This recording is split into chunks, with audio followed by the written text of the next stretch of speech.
अमेरिकी संसद ने चीन को इकोनॉमिक फ्रंट पर तगड़ा झटका दिया है। यूएस सीनेट ने एक नए कानून को मंजूरी दी। इसके बाद चीन को अब अमेरिका किसी भी सूरत में विकासशील देश यानी डेवलपिंग कंट्री का दर्जा नहीं देगा।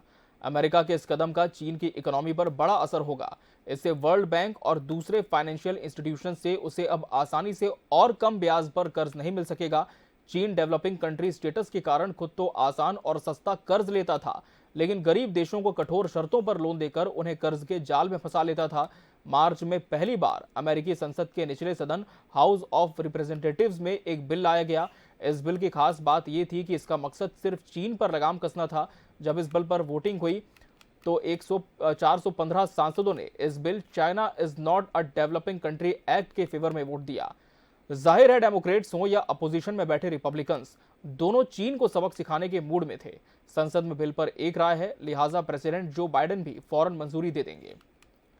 और हमारे साथ खबरों का विश्लेषण करने के लिए टीवी 24 से आउटपुट हेड कृष्ण कुमार सिकंदर जी स्टूडियो में मौजूद है। सिकंदर जी, आपका बहुत बहुत स्वागत है एक बार फिर से। अमेरिकी संसद में ये जो कदम उठाया गया है, इससे कितना बड़ा झटका चीन के लिए माना जाए और किस तरह के परिणाम सिकंदर जी इसके आगामी समय में देखने को मिल सकते हैं? अमेरिका और चीन के बीच सुपर पावर का झगड़ा बहुत दिनों से। जी। अमेरिका सुपर पावर है, दुनिया मानती है, और चीन सुपर पावर बनना चाहता है। और उन दोनों के बीच बड़े लंबे समय से अदावत चल रही है। इसमें तीसरी कड़ी रूस भी है, लेकिन चीन से ज़्यादा है, क्योंकि चीन विस्तारवादी नीति पर काम करता है। वो अपनी सीमाएं लगातार बढ़ाना चाहता है और सीमाओं को बढ़ाने के लिए ही अपने पड़ोसी देशों को वो कब्जा करना चाहता है, उनके भूखंडों पर अपना अधिकार करना चाहता है। अगर 1962 की लड़ाई करें तो अक्साई चीन में जो 32,000 फीट की ज़मीन, इसका हमारे पास एकड़ ज़मीन चली गई, वो इसी नीति का हिस्सा थी। बाद में डोकलाम, आज डोकलाम की सालगिरह है, 1 साल हो गया आज ही के दिन डोकलाम में हमला किया था चीन ने। हमारे बिहार रेजिमेंट के जवानों ने शहादत दे के चीन की इस कोशिश को नाकाम कर दिया था। अरुणाचल प्रदेश उसके निशाने पे रहता है, भूटान उसके निशाने पे है, बहुत सारे इलाके जो है वो निशाने। इसके अलावा वो जो है ताइवान पे कब्जा करना चाहता है। हाल के दिनों में तो खबर आई थी कि भारत के समक्ष उसने एक समझौता रखा था कि आप जो है अगर ताइवान पर कब्जा करने में हमें मदद कर दें तो हम पाक अधिकृत कश्मीर के हिस्से से हट जाएंगे। यहाँ तक के सौदेबाजी में चीन, तो किस प्रकार से चीन अपनी विस्तारवादी नीतियाँ अपनाता है, ये सब किसी से छुपा हुआ नहीं था। हाल के दिनों में ताइवान पे लगातार उसने अपने विमान उसके विमान क्षेत्र में उड़ाए, जबकि ताइवान स्वतंत्र देश है, लेकिन चीन मानता है कि ताइवान उसका है और उस पर उसका अधिकार है और उस पर कब्जा करना चाहता है और सैनिक कार्रवाई के साथ करना चाहता है। यही कारण है कि उसने रूस के उस हमले का समर्थन किया, यूक्रेन पर जो हमला हुआ रूस का। वो चाहता है कि रूस का समर्थन मिले। आज की तारीख में रूस और चीन के बीच अंतर खाते संधि है। यही कारण है कि चीन रूस को अंदर खाते मदद भी कर रहा है। तो इन बातों को देखते हुए लगता है कि अमेरिका को बीच में अमेरिकी विमान को चीनी वायुसेना के क्षेत्र से, या जिसको कहा जाए कि चीन का जो समुद्री इलाका जिस पर चीन दावा करता है कि हमारा है, उस इलाके में उसके विमान अमेरिका के जा रहे थे, तो उनको खदेड़ने के लिए अपने युद्धक विमान को भेज दिया। इस तरह से चीन और अमेरिका के बीच काफ़ी दिनों से ये झगड़ा चल रहा था। इस बीच में चीन को दबाने के लिए अमेरिका ने कई समझौते किए, भारत के साथ भी अमेरिका के समझौते, या भारत के आगे अमेरिका नतमस्तक इसलिए होता है कि उसे चीन के खिलाफ भारत की मदद चाहिए, अंतर्राष्ट्रीय नीति है। अब चीन को के बारे में जब ये पूरा पता लगाया गया तो मालूम हुआ कि चीन आज भी अपने आप को विकसित देश होते हुए विकासशील देश का दर्जा लेकर बैठा हुआ है, और विकासशील देशों को एक विशेष अधिकार मिलता है। इसके तहत दुनिया भर के देशों से उसे सस्ते और रूप में ब्याज दर में और आसानी से कर्ज मिल जाया करते हैं। चीन इस स्टेटस का फ़ायदा उठा रहा था कि हम विकासशील देश हैं और सस्ते कर्ज लेता था, सस्ते दर पे लेता था, और पड़ोसी देश श्रीलंका है, पाकिस्तान है, छोटे छोटे जो देश हैं, उनको वो कर्ज देता था। अब कर्ज देकर उनको कर्ज के जाल में उनके लिए बड़ी शर्तें रखता था। खुद अपनी जो आसान शर्तों पे जहाँ वो कर्ज लेता था और कम ब्याज में लिया करता था, दूसरे देशों को, छोटे देशों को जो कर्ज मदद मिलती थी उसके में चीन बहुत बड़ी शर्त रखता था। कर्ज का एक नियम है, कर्ज कोई भी लेता हो, चाहे बैंकिंग की जो व्यवस्था है उसके तहत एक नियम है कि कर्ज देने वाला व्यक्ति जो देता है वो ब्याज दर तय करता है। ब्याज की दर के हिसाब से ही जो है सारा खेल चलता है। अब मान लिया उदाहरण के लिए कि चीन को मात्र 5% ब्याज की दर पर कोई कर्ज मिला हो, इसलिए कि वो विकासशील देश है, लेकिन अब वो श्रीलंका को जब कर्ज देता है तो वो 5 की जगह 8% लेगा, प्लस उसमें शर्तें रखेगा कि इस भूखंड पर हम आपकी, चूँकि श्रीलंका के सामने आर्थिक संकट था, मजबूरी थी और श्रीलंका ने चीन की शर्तें मान ली। हाल के दिनों में श्रीलंका की जो हालात हुई, बाद में चीन ने उसकी मदद नहीं की, इस नाम पर कि वो उसका कर्जदार है। भारत ने मदद की और भारत के साथ आज श्रीलंका के मजबूत संबंध है। यही हालत पाकिस्तान के साथ है। चीन ने पाकिस्तान को सस्ते दर पर कर्ज दिया, चूँकि पाकिस्तान आज बहुत बुरी हालत में है और इसलिए चीन ने उसका फ़ायदा उठाया और उस पैसे का जो सस्ते दर पर विकास के लिए पैसे के लिए जो मिले थे, उन पैसे से चीन ने जो है वन चाइना पॉलिसी है उसके तहत सड़क का विस्तार किया। पाक अधिकृत कश्मीर के अंदर भी सड़क बनाया चीन ने। इन बातों को देखते हुए अगर जब चाइना ने से ये स्टेटस छीन लिया है यूएस ने, और सबसे महत्वपूर्ण बात है कि अमेरिका में 26/11 के बाद ये पहला मौका है जब डेमोक्रेट और कंजर्वेटिव दोनों पार्टियां एक साथ खड़ी हो गई, जबकि दोनों को अलग अलग सदन में बहुमत मिला हुआ है, लेकिन चीन को दोनों ही दबाना चाहती थी और एक साथ खड़ी हुई। मुझे नहीं लगता है कि भारत में कभी ऐसा हुआ हो कि देश हित के मुद्दे पर पूरी पार्टियां एक साथ खड़ी हैं, अभी तक नहीं दिखने को मिला मुझे कहीं भी। तो इससे सीखने की ज़रूरत है कि एक लोकतांत्रिक देश में बहुदलीय प्रणाली हो सकती है, कई दिलों की सरकार हो सकती है, लेकिन जब देश हित का मामला आएगा तो हमें एक हाथ साथ है। तो इस घटना से कई चीज़ें हैं। एक तो चीन पर नकेल पर लगेगी, दूसरी बात है भारत को भी इससे राहत मिलेगी, चूँकि चीन जो है गड़बड़ियाँ जो करता है, जिन पैसों के बल पर करता है, वो पैसा लेना आसान नहीं होगा।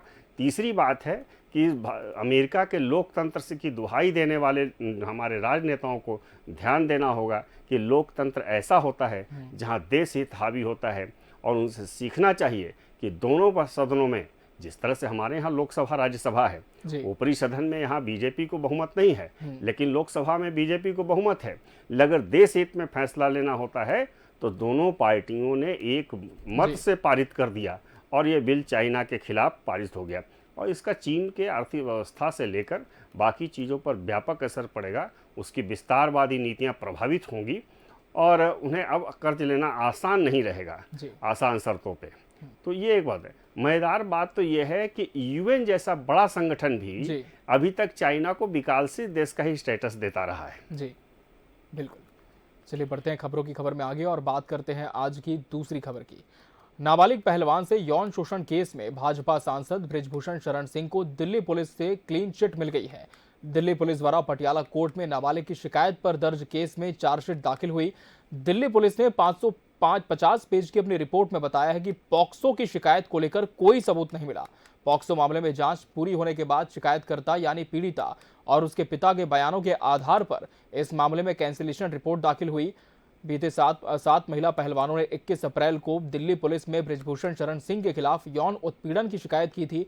इस मामले में दिल्ली पुलिस ने 28 अप्रैल को बृजभूषण के खिलाफ 2 मामले दर्ज किए थे।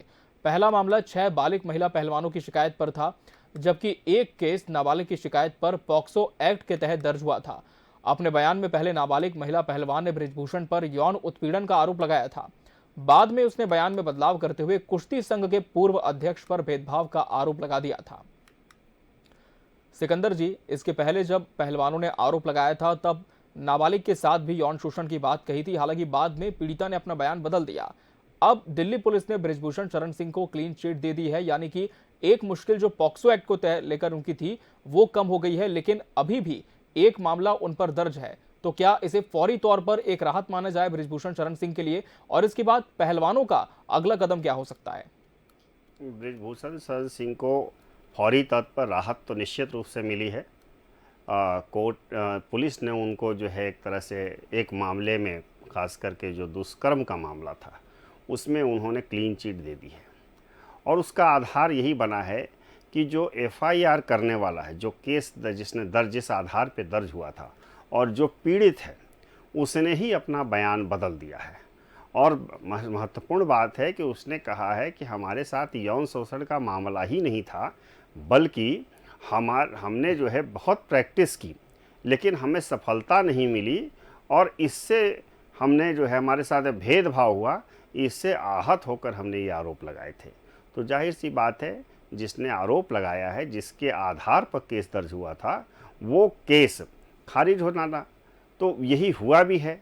अब अलग बात है कि संतुष्ट होना और न होना इस रिपोर्ट से, ये पहलवानों पर निर्भर करेगा या पहलवानों को समर्थन देने वालों पर निर्भर करेगा। पहले बार भी जब ये चर्चा इस पर हुई है तो मैंने आगे भी कहा है कि ये मामला अगर दुष्कर्म का था, यौन शोषण का था, 100 महिलाओं की बात थी कि उनके साथ यौन शोषण किया गया है, तो बृजभूषण शरण सिंह पर प्राथमिकी दर्ज होने से पहले ये प्रेस कॉन्फ्रेंस, चूँकि जिस पर यौन उत्पीड़न होगा वो पहले पुलिस के पास जाएगा। पुलिस अगर उनकी शिकायत नहीं दर्ज करेगी तो वो अधिकारियों के पास जाएगा, एसपी के पास जाएगा, कलेक्टर के पास जाएगा, वहाँ भी उसकी सुनवाई नहीं होगी, तो न्यायालय के दरवाजे खुले हुए हैं। लेकिन पहलवानों ने जिस प्रकार से जनवरी में प्रेस कॉन्फ्रेंस करके ये आरोप लगाए थे, उसी समय से मामला संदिग्ध लग रहा था। लेकिन जिस तरह से विवाद खड़ा हुआ, राष्ट्रीय स्तर पर ये मामला आया, और मामला आने के बाद सुप्रीम कोर्ट में मामला गया, तो सुप्रीम कोर्ट ने एफआईआर दर्ज करने का और जांच करने का निर्देश दिया। इस दरमियान जांच चली, और जांच के दौरान साथ साथ में आंदोलन भी चला कि बृजभूषण शरण को गिरफ्तार कर लिया जाए। अब ऐसी स्थिति में जब पुलिस ने अपनी जांच रिपोर्ट में ये कह दिया है कि पॉस्को एक्ट का मामला नहीं बनता है, तो फिर आगे की स्थिति क्या होगी? क्योंकि अभी एक मामला भी उन पर बचा हुआ है, वो मामला उतना गंभीर नहीं रह जाएगा जितना इस मामले में था। उन पर तत्काल कार्रवाई हो सकती थी अगर वो इस मामले में आरोपी पाए जाते। अब है कि अगर खिलाड़ी संतुष्ट नहीं होते हैं या आरोप लगाने वाले इस मामले से संतुष्ट नहीं होते हैं, तो उनके सामने क्या विकल्प है? तो वो एक किसी और जांच एजेंसी से इस की जांच की मांग कर सकते हैं। अब देखना ये है कि बृजभूषण शरण सिंह पर ये जो मामला है ये कहाँ तक जाता है। पहलवान जिस प्रकार से अपने कामों पर लौट गए हैं, आंदोलन से पीछे हट चुके हैं, और उनको समर्थन देने वाले जो शक्तियाँ थी उनको बड़ा झटका लगा है। लेकिन इस रिपोर्ट के बाद उनकी रणनीति क्या होगी? क्या पहलवान फिर से जंतर मंतर पर पहुँचेंगे, या कहीं और धरना देंगे, या जांच की मांग करेंगे? जैसा कि वो इसके पहले गृह मंत्री से मिलने के बाद इस पर रास्ता निकला था, बाद में खेल मंत्री अनुराग ठाकुर से बातचीत के बाद रास्ता निकला था। तो इन रास्तों के बीच में अगर पुलिस की जांच रिपोर्ट कोर्ट को सौंपी गई है और उसमें क्लीन चिट है, तब ये देखने की बात होगी कि कहाँ तक इसमें संतुष्टि असंतुष्टि की बात सामने आती है, या मामला यहीं ख़त्म हो जाता है। बिल्कुल, फिलहाल देखना होगा कि आगे किस तरह से पहलवान क्या इस मामले को आगे लेकर के जाते हैं। बढ़ते आगे और बात करेंगे खबरों की खबर में आज की तीसरी और आखिरी खबर की। कांग्रेस की वरिष्ठ नेता और राज्यसभा सदस्य ने भाजपा के 9 साल बेमिसाल पर तंज कसा है। आगामी चुनाव के मद्देनजर लोक लुभावन बयान देने से भी पीछे नहीं रही। उन्होंने वादा किया कि कांग्रेस केंद्र की सत्ता में आएगी तो लोगों को 500 रुपए में रसोई गैस के सिलेंडर मिलेंगे।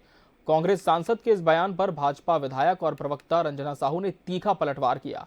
रंजना ने कहा, मैं छत्तीसगढ़ की बेटी रंजना साहू बिहार की रंजीत रंजन को उनके वादे पर चुनौती देती हूं। उन्होंने रंजीत रंजन से पूछा कि आपकी पार्टी ने पिछले विधानसभा चुनाव में ग्रामीण इलाकों में 4 सिलेंडर मुफ्त देने का वादा किया था, कितने लोगों को दिया? महिलाओं को 500 रुपए प्रति महीना देने की बात कही थी, कितनों को दिया? महिलाओं का कर्ज माफ क्यों नहीं किया? रंजना साहू ने कहा कि झूठ बोलकर जनता को भ्रमित करना कांग्रेस के व्यवहार में आ चुका है। झूठ बोलकर वोट लिया और सरकार बना ली, सत्ता में आने के बाद वादा याद नहीं रहा। जो कांग्रेस पार्टी ग्रामीण इलाकों में 4 सिलेंडर मुफ्त देने और महिलाओं को 500 रुपए प्रति महीने देने का वादा नहीं पूरा कर सकी, उस पर 500 रुपए में रसोई गैस सिलेंडर के वादे पर भरोसा कैसे करें? क्या कुछ कहा है, आपको सुनाते हैं। राज्यसभा सांसद रंजीत रंजन जी आती है और यहाँ की महिलाओं से वादा करती है कि 500 रुपए में सिलेंडर दिया जाएगा। मैं रंजीत रंजन जी से पूछना चाहती हूँ, इससे पहले भी आपने छत्तीसगढ़ प्रदेश की बहनों के साथ बहुत से वादे किए, उनके कर्जा माफ करने की बात कही, क्या कर्जा उनका माफ हुआ?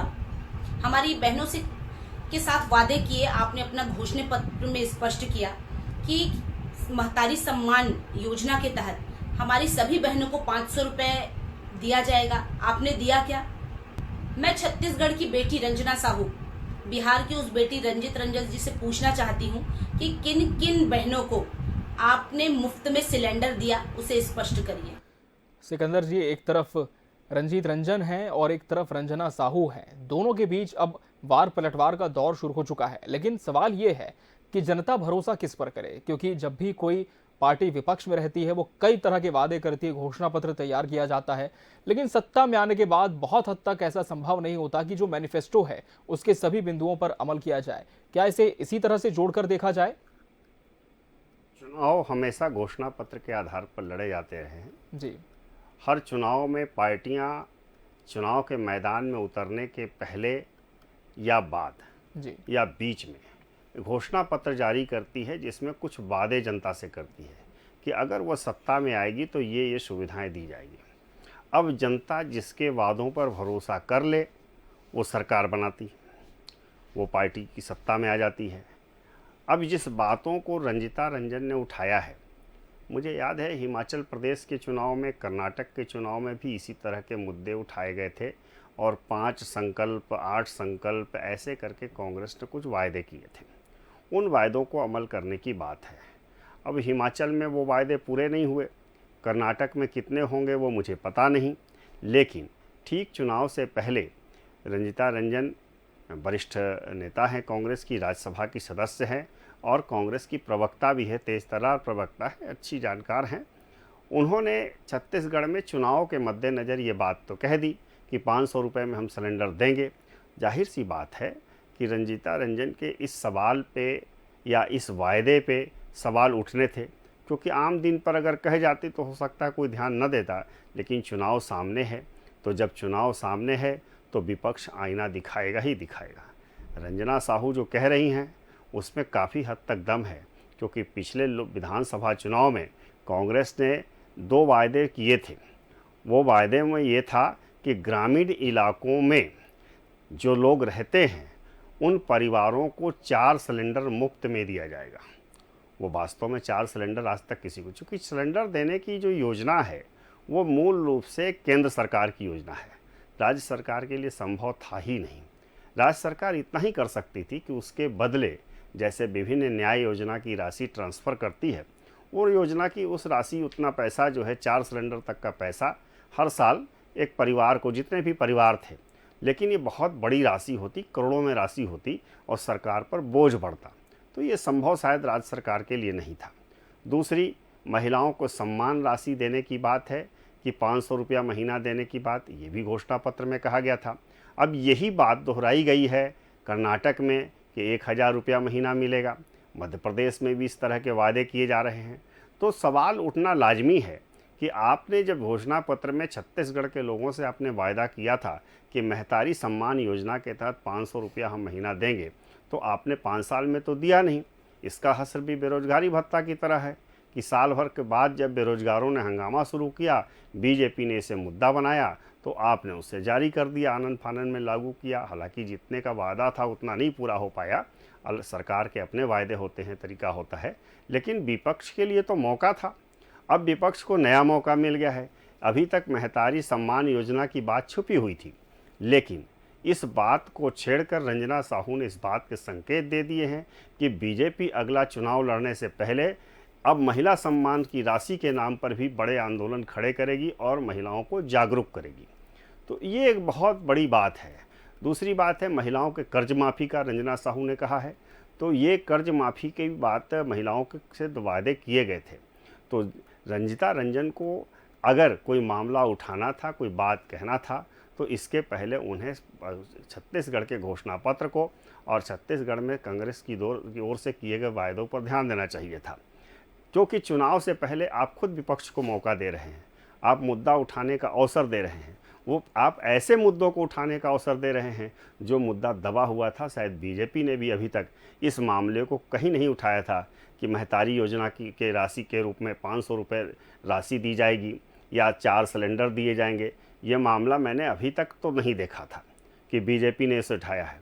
तो रंजीता रंजन ने बैठे बैठाए एक तरह से विपक्ष को, बीजेपी को एक अवसर प्रदान कर दिया है, और ये अवसर मुझे लगता है कि बीजेपी बहुत तेज़ी से उठाएगी, क्योंकि अभी चुनाव की घोषणा नहीं हुई है, अभी आचार संहिता लागू नहीं हुई है, लेकिन धार तो अभी से शुरू हो गई देने के लिए। सभी अपने अपने हथियार को धार दे रहे हैं, और राजनीतिक दलों का हथियार क्या होता है? मुद्दा होता है। वो लगातार मुद्दे की तलाश में हैं कि ऐसे मुद्दे मिले जो सीधे लोगों से जुड़े हुए हों, और ये ऐसा मुद्दा है जो सीधे महिलाओं से जुड़ा हुआ मुद्दा है, हर परिवार से जुड़ा हुआ मुद्दा है। और कौन नहीं मुफ्त चाहता है? मुफ्त की तो राजनीति चल रही है, सभी मुफ्त देना चाहते हैं। अब 4 सिलेंडर अगर मुफ्त नहीं मिला तो ये भी चिंता का विषय है। महतारी जो महिलाओं को अगर 500 नहीं मिला, ये भी मुफ्त की बात है। तो ये मुद्दा निश्चित रूप से गर्म होगा। बिल्कुल। तो आज खबरों की खबर में फिलहाल इतना ही। बहुत बहुत धन्यवाद सिकंदर जी, हमसे जुड़कर तमाम खबरों का विश्लेषण करने के लिए। और इसी के साथ इस कार्यक्रम में आज के लिए हमें दीजिए इजाजत। अगली बार हम फिर हाजिर होंगे बड़ी खबरों के साथ। नमस्कार।